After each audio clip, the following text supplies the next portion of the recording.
আমার নাম কিশোর, আমি মণিপুর থেকে এসেছি, ইন্ডিয়ার দক্ষিণ থেকে। আপনারা জানেন যে কাশ্মীরে আপনাদেরকে যেমন সবাই সন্ত্রাসী বলে ডাকে, তেমন মণিপুরে আমরা যারা স্থানীয়, আমরা ওখানে যে কাজগুলো করছি সেজন্য আমাদেরও সবাই সন্ত্রাসী বলে ডাকে। এই কারণে গত 15 দিন আমি এখানেই আছি। মণিপুরে খবর ছড়ানো হয়েছে যে আমি মারা গেছি। আমার মা বাবাও জানে যে আমি মারা গেছি। আসলে সেই ভয়েই আমি বম্বেতে চলে এসেছি। আর মণিপুরে এখন পর্যন্ত আমরা কেউ পিস টিভি দেখিনি। বিভিন্ন ধর্ম সম্পর্কে আমার আগ্রহ আছে, বেশ কিছুটা জানি। আমি গুরুদুয়ারাতে গেছি, চার্চে গেছি, তারপর বাইবেল পড়েছি, সব জায়গাতেই গেছি। তবে আমি এখন পর্যন্ত এটা জানি না যে মুসলিমরা কেন দাড়ি রাখে। আর ইসলাম ধর্মে কি আছে সেটা কোনো হিন্দি বইতে পাইনি, ইংরেজি বইতে পাইনি, মণিপুরেও পাইনি। তাই আমি বলবো আপনারা যদি এই বইগুলো মণিপুরে পাঠানোর ব্যবস্থা করেন তাহলে খুব ভালো হয়। আর আমি যদি এখানে হিন্দি বা ইংরেজিতে কোনো বই পাই তাহলে আমি সেটা কিনতে রাজি আছি। ভাই, আপনি প্রশ্ন করলেন যে কাশ্মীরে যেমন মুসলিমরা যুদ্ধ করছে, জিহাদ করছে, একইভাবে মণিপুরের অধিবাসীরাও যুদ্ধ করছে, লড়াই করছে। আর উনি মণিপুর থেকে চলে এসেছেন, এখানে এসেছেন মণিপুরে বিভিন্ন ঝামেলার কারণে 15 দিন এখানে আছেন। তিনি ইসলাম সম্পর্কে জানতে চান। আর উনি জানতে চেয়েছেন যে মণিপুরে কেন পিস টিভি দেখা যায় না, হ্যাঁ, আর জানতে চেয়েছেন যে মুসলিমরা কেন মুখে দাঁড়িয়ে রাখে। আপনার প্রশ্ন দুটো। ভাই, কাশ্মীরের কথা আমি আগেও বলেছি যে সবাই জিহাদ করছে, এই কথা আমি বলবো না। সবাই কিন্তু জিহাদ করছে না। এক মিনিট, আমার কথাটাকে ভুল বুঝেছেন। আমি বলছি আপনারাই ঠিক করছেন। আপনার প্রশ্ন বুঝতে পেরেছি ভাই। আচ্ছা, আমি কখনোই বলিনি আপনি ভুল। আর আপনার প্রশ্নটাও খুব সুন্দর। তবে এটাও পরিষ্কার করি, কাশ্মীরে যেসব মানুষ যুদ্ধ করছে অনেকেই হয়তো সত্যিকারের জিহাদ করছে না। কেউ কেউ নিজেদের স্বার্থ উদ্ধারের জন্য খারাপ কাজ করছে। যারা আল্লাহ সুবহানাহু ওয়া তাআলার আদেশ নির্দেশ মেনে যুদ্ধ করছে তাদের যুদ্ধকে বলতে পারেন জিহাদ ফি সাবিলিল্লাহ। আমি ঢালাভাবে বলতে পারি না যে কাশ্মীরে সব মুসলিমই জিহাদ করছে, জিহাদ ফি সাবিলিল্লাহ। এবারে মণিপুরের বিষয়টা নিয়ে বলি। আমি জানি যে মণিপুরে এখন খুব যুদ্ধ চলছে, আর সেই যুদ্ধের কারণে আপনি এখানে। হতে পারে এটা আল্লাহর ইচ্ছা, হয়তো এমনটা আল্লাহর ইচ্ছা। যুদ্ধের কারণে আপনি এখানে এসেছেন, হয়তো এই দুনিয়ায় শান্তিতে থাকার পাশাপাশি আপনি পরকালেও শান্তি পাবেন। ঠিক আছে, আপনি আমার লেকচার শুনলেন শান্তির উপর। পৃথিবীর শান্তিটা হলো সাময়িক, চিরস্থায়ী না, কিন্তু পরকালের শান্তিটা হলো চিরস্থায়ী। এবারে প্রশ্নে আসি যে আমরা দাঁড়িয়ে রাখি কেন, আর মণিপুরে পিস টিভি দেখতে পারেন না কেন। মণিপুরে পিস টিভি দেখার প্রসঙ্গে বলি, আপনি ফ্রিকোয়েন্সিটা চেক করে দেখতে পারেন। যদি ডিশ অ্যান্টেনা লাগান, হতে পারে আপনাদের ডিশ অপারেটর চ্যানেলটা আনেনি, একটা ডিশ অ্যান্টেনা কিনতে কয়েক হাজার টাকা লাগবে। অ্যান্টেনাটা এখন পূর্ব দিকে 68 ডিগ্রি ঘুরিয়ে দেন, আর প্যান আর স্যাট 10, ইনশাল্লাহ পিস টিভি দেখতে পাবেন। আপনাদের কেবল অপারেটরকে বলে দেখেন, আমরা মণিপুরে গিয়ে তাদের বাধ্য করতে পারি না, কিন্তু ডিশ অ্যান্টেনা যদি পূর্ব দিকে 68 ডিগ্রি মুখ করে থাকে আর ফ্রিকোয়েন্সিটা টিউন করেন, ইনশাল্লাহ দেখতে পাবেন। এবারে বলি মুসলিমরা কেন দাড়ি রাখে। আমি এখানে বলবো যে পোশাকে যদি আপনার উদ্দেশ্য বোঝা যায় সেটাই করেন। একটা লেকচার দিয়েছিলাম, is the level shows your intent, war it. যেমন ধরেন, যদি কোনো কনফারেন্সে যান বিশেষজ্ঞদের, দেখবেন তারা লেবেল পড়েছেন, আমি ডাক্তার, আমি ইঞ্জিনিয়ার, আমি একজন বিজ্ঞানী। এটা হলো অনুষ্ঠান ছাড়াই পরিচয়। যদি আপনি শুধু ডাক্তারদের কোনো কনফারেন্সে যান, তাদের স্পেশালিটি লেখা আছে, যেমন ডক্টর অমুক, কার্ডিওলজিস্ট, নিউরোলজিস্ট, নেফ্রোলজিস্ট। হার্টের সমস্যা হলে কার্ডিওলজিস্ট, যদি আপনার সমস্যা হয় কিডনিতে তাহলে নেফ্রোলজিস্ট, যদি ব্রেনের সমস্যা হয় নিউরোলজিস্ট। আনুষ্ঠানিক পরিচয়।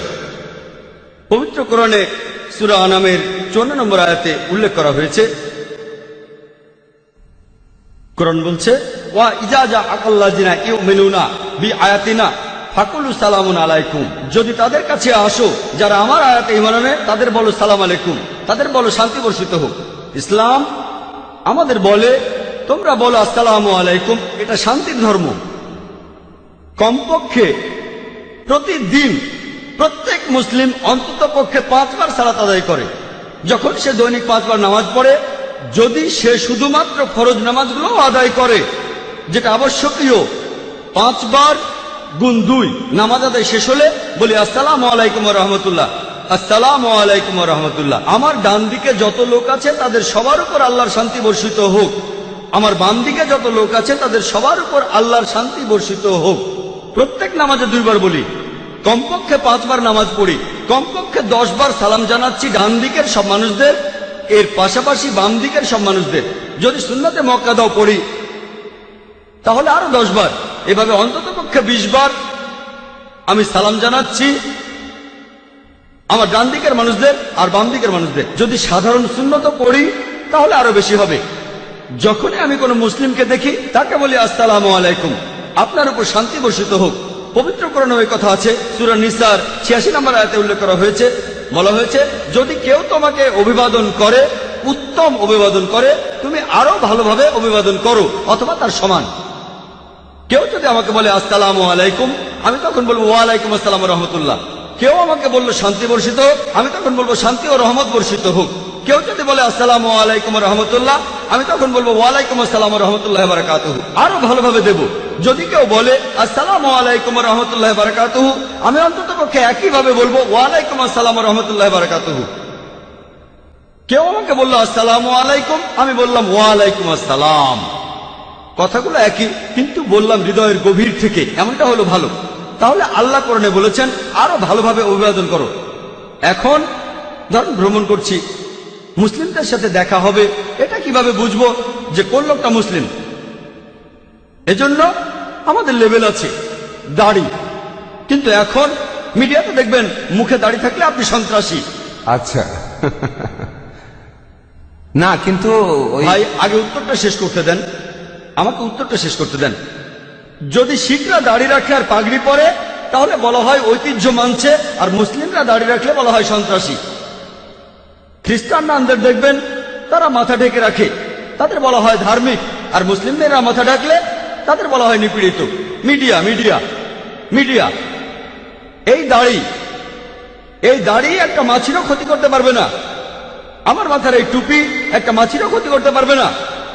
কোরআন পড়লে দেখবেন কোরআনে কোথাও দাড়ি রাখার কথা বলা হয়নি। কোরআনে দাড়ি নিয়ে একটা আয়াতে আছে সূরা তাহার মধ্যে, এখানে 94 নম্বর আয়াতে বলা হয়েছে। সেখানে মুসা আলাইহিস সালাম তিনি তখন দাড়ি ধরেছিলেন, তার ভাই হারুনের, ইহুদিরা বলে হারুন তখন বললেন, হে আমার সহোদর, তুমি কেন আমার মুখে দাড়ি ধরেছো? শুধুমাত্র এই আয়াতটাতে দাড়ির কথা আছে। আমাদের প্রিয় নবীজি বলেছেন, সহিহ বুখারীতে আছে 7 নম্বর খণ্ডের 780 ও 781 নম্বর হাদিসে আমাদের প্রিয় নবীজি বলেছেন, পত্তলিকরা যে কাজ করে তার বিপরীতটা করো। তোমাদের গোঁফ ছোট করে ছাটো আর দাড়ি রাখো। যেহেতু এটা নবীজির নির্দেশ, আর আল্লাহ কোরআনে বলেছেন আতিউল্লাহ ওয়া আতিউর রাসূল, আল্লাহ এবং তার রাসূলকে মান্য করো। নবীজি নির্দেশ দিয়েছেন, আমরাও মানব। আর এই দাড়ি থাকলে আমরা সহজে চিনতে পারি। অনেক লোক বিভিন্ন সময়, আমি যখন রাস্তায় হাঁটি, যখন বিদেশে যাই, তারা আমার টুপি আর দাড়ি দেখে আসসালামু আলাইকুম, আসসালামু আলাইকুম, ওয়ালাইকুম আসসালাম। এটা অনানুষ্ঠানিক পরিচয়। আমি শান্তি প্রচার করছি। আমাদের বুঝতে হবে যে এটা একটা অনানুষ্ঠানিক পরিচয়। আর একটা উদাহরণ দেই, একটা গাড়ি কিনলেন, আপনি যদি ডাক্তার হন, গাড়িতে ক্রস লাগানো থাকে কেন? এটা বোঝাতে যে গাড়ির মালিক একজন ডাক্তার। যদি আপনার ইমার্জেন্সি কাজ থাকে, আপনি গাড়ি থামাতে পারেন, তারপর সাহায্য চাইতে পারেন। সেখানে যদি কারো মুখে দাড়ি দেখেন আর মাথায় টুপি দেখেন, তাহলে বুঝবেন যে সে মুসলিম। আমার মনে আছে দাদা নানাদের জিজ্ঞেস করলে পাবেন, তাদের জিজ্ঞেস করে দেখবেন 50 বছর আগে, 100 বছর আগে, তারা আপনাকে বলবে যে অমুসলিমরা তারা যখন কোনো ট্যাক্সি ভাড়া করতে চাইতো, তখন একজন এমন ড্রাইভার খোঁজ করত যার মাথায় টুপি আর মুখে দাঁড়িয়ে আছে, মুসলিম ড্রাইভার। এই লোক আমাকে ঠকাবে না। যদি তারা মুদি দোকানে কেনাকাটা করতে যেত, তারা এমন লোকের কাছ থেকে জিনিসপত্র কিনতো যার মালিকের মুখে দাঁড়িয়ে আছে মুসলিম। এই লোক ঠকাবে না। কিন্তু এখন যদি মাথায় টুপি থাকে, মুখে দাড়ি, তার মানে এই লোক সন্ত্রাসী। তাহলে ইসলাম সম্পর্কে অনেক বদনাম। এখন আমাদেরকে হারানো গৌরব ফিরিয়ে আনতে হবে। ঠিক, এটা আমাদের একটা লেভেল, এটা আমাদের নবীজির নির্দেশ, তিনি বলেছেন, সেজন্য আমরা এটা করি। এতে একটা মাছিরও ক্ষতি হবে না। এটা অনানুষ্ঠানিক পরিচয়ের একটা মাধ্যম যে আমরা মুসলিম, যাতে সালাম জানাতে পারি। আর যদি কোনো সমস্যায় পড়েন, যদি সাহায্য দরকার হয়, প্রতিবেশীকে সাহায্য করা মুসলিমদের কর্তব্য। সাহায্য চান মুখে দাঁড়িয়ে মাথায় টুপি কারো কাছে, ইনশাআল্লাহ আপনি সাহায্য পাবেন। আশা করি উত্তরটা পেয়েছেন। ধন্যবাদ।